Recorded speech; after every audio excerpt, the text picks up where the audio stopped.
Os efeitos da cor da emoção nas reuniões de pessoas. O efeito isolante da preocupação. A teia do destino. Segunda parte.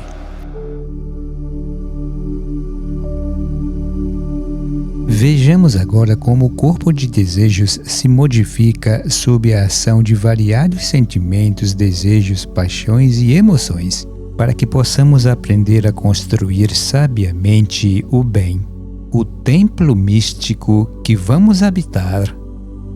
Ao estudarmos uma das ciências físicas, seja anatomia ou arquitetura, que tratam de coisas tangíveis, nossa tarefa é facilitada pelo fato de termos palavras com que descrever as coisas de que tratamos.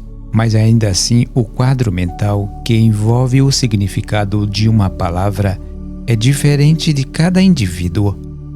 Ao falar de uma ponte, alguém pode mentalizar uma ponte construída em ferro no valor de $1 milhão, e outra pessoa pensará numa simples prancha atravessando um córrego.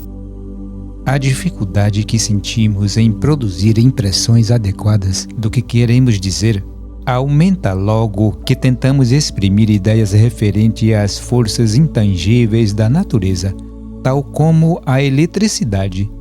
Medimos a força da corrente em volts, o volume em amperes e a resistência dos condutores em ohms. Porém, na realidade, tais termos servem somente para encobrir a nossa ignorância sobre a matéria.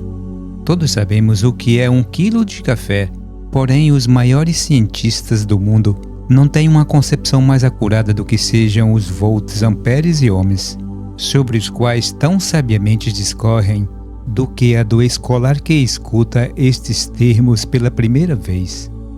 Não nos surpreendemos quando os assuntos suprafísicos são frequentemente descritos em termos vagos e desorientadores, pois não possuímos palavras em qualquer linguagem física para descrever claramente estes assuntos, e temos de confessar a nossa impotência e perplexidade por não encontrarmos termos adequados para expressar-nos a respeito deles.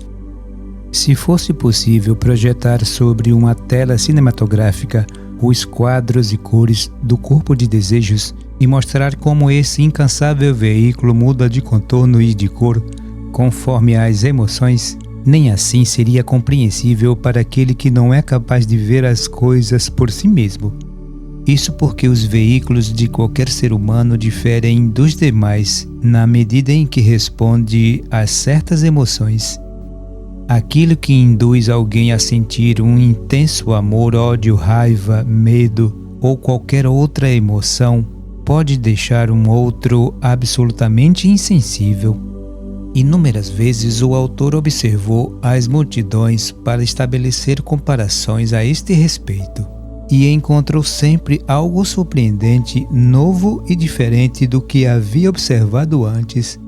Certa ocasião, um demagogo se esforçava em incitar um sindicato de trabalhadores à greve. Ele mesmo achava-se vivamente exaltado, e, ainda que a cor básica laranja escuro fosse perceptível naquele momento, estava quase obscurecida por uma cor escarlate de matiz mais brilhante, e o contorno de seu corpo de desejos era quase como um de um porco-espinho com as pontas eriçadas.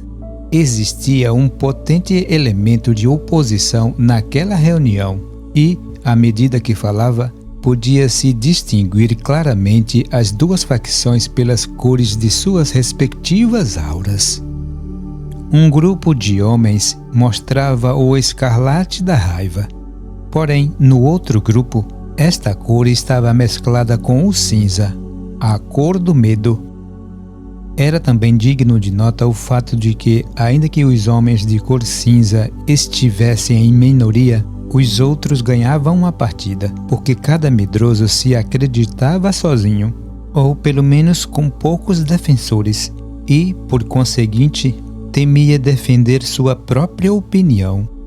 Se alguém que pudesse perceber esta condição estivesse presente e tivesse se dirigido a cada um que se manifestava em sua aura os sinais de dissensão e assegurado que eles eram a maioria, o curso das coisas caminharia em direção oposta.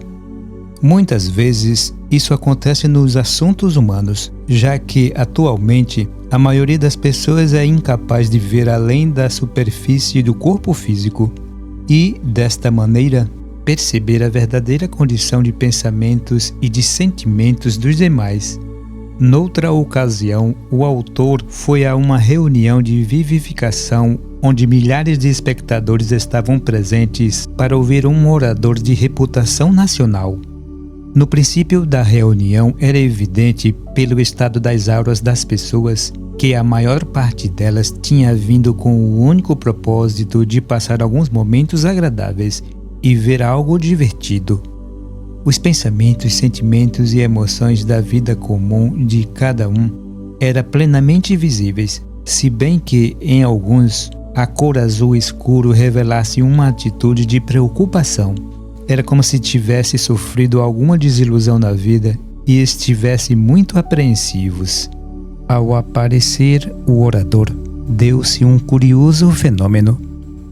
Sabemos que os corpos de desejos estão usualmente num estado de movimento constante. Porém, naquele momento, toda aquela vasta assistência reteve a respiração em atitude de expectativa, e as cores variadas dos corpos de desejos individuais cessaram, e uma cor básica laranja foi perfeitamente perceptível. Logo depois, cada um voltou às suas atividades emocionais anteriores, enquanto o prelúdio estava sendo tocado. Em seguida, começou o cântico de hinos, e este fato revelou o valor e o efeito da música, pois todos se uniram cantando as mesmas palavras e no mesmo tom, e pareciam ser envolvidos pelas mesmas vibrações rítmicas em seus corpos de desejos. Tornou-os momentaneamente quase um ser único. Um bom número deles estava em atitude cética, recusando-se a cantar e a unir-se aos demais. Para a visão espiritual, pareciam como homens de aço vestindo uma armadura daquela cor, e de cada um deles, sem exceção, desprendia-se uma vibração que expressava mais do que poderiam dizer por palavras. Deixe-me em paz, vocês não me comoverão.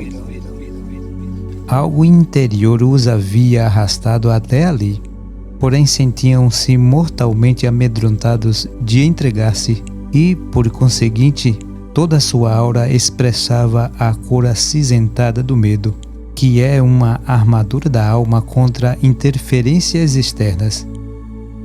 Terminando o primeiro canto, a unidade de cor e a vibração desapareceram quase imediatamente, e cada um revestiu-se de sua atmosfera habitual de pensamentos.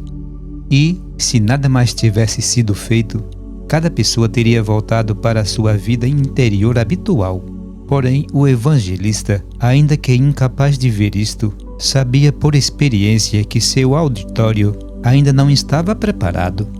E, por conseguinte, uma sucessão de cânticos se elevaram com acompanhamentos de palmas batidas de tambores e gestos do regente, ajudado por um coral treinado. Isto reuniu outra vez as almas dispersas em laço de harmonia. Gradualmente, os assistentes foram dominados pelo fervor religioso e estabeleceu-se a unidade necessária para o trabalho seguinte. Pela música, pelas palmas do regente e pelo apelo dos cânticos, a vasta audiência se havia transformado em um só. Os homens de aço, os céticos do tom cinzento, que se acreditavam demasiado sábios para serem enganados, quando em realidade sua emoção era realmente medo, era agora uma parte insignificante daquela vasta congregação. Todos os outros estavam afinados, da mesma forma que as diversas cordas de um grande instrumento. E o evangelista que se erguia diante deles era um soberbo artista tocando com as emoções. incitava-os do riso às lágrimas, do pesar à vergonha. Grandes ondas de cores correspondentes pareciam cobrir toda a assistência em um quadro magnético e assombroso. Vieram a seguir as invocações de costume: levantai para receber Jesus, a solicitação para os que se lamentam, etc. E cada um desses chamados extraía de toda a assistência uma resposta emocional determinada, mostrada plenamente nas cores dourada e azul. Seguiram-se mais cânticos, mais palmas e gesticulações momentaneamente que trouxeram a unidade e deram àquela assembleia uma experiência parecida com o sentimento de fraternidade universal e a realidade da paternidade de Deus. As únicas pessoas sobre quem a música não surtiu efeito foram os indivíduos revestidos da armadura azul de aço do medo. Esta cor parece impenetrável a qualquer emoção, e, ainda que o sentimento experimentado pela grande maioria fosse relativamente fugaz, as pessoas se beneficiaram com a revivificação acentuando aqueles homens de aço. Pelo que o autor pôde aprender, a sensação interna do medo de se render à emoção, o medo é saturnino em seus efeitos e irmão gêmeo da preocupação. Parece exigir um choque, o qual afastará de seu ambiente aquela pessoa que o experimentar e o transportará para um novo lugar, em novas condições, antes que as antigas condições possam ser dominadas. A preocupação é uma condição na qual as correntes de desejos não circulam em grandes linhas curvas em parte alguma do corpo de desejos, porque o veículo está cheio de remoinhos, só remoinhos em casos extremos. A pessoa assim afetada não se esforça para atuar em coisa alguma, vê calamidade onde não existem e, em vez de gerar correntes que a levem à ação para evitar o que lhe produz medo, alimenta pensamentos inquietantes que produzem um remoinho em seu corpo de desejos e, em consequência, ela nada faz. Esta condição de preocupação no corpo de desejos pode ser comparada à água que está próxima do congelamento sob uma temperatura baixa. O medo, que se expressa como ceticismo, cinismo e pessimismo, pode ser comparado a esta mesma água quando já congelada, porque o corpo de desejos dessas pessoas está quase sem movimento e nada do que se possa dizer ou fazer terá poder de alterar essa condição.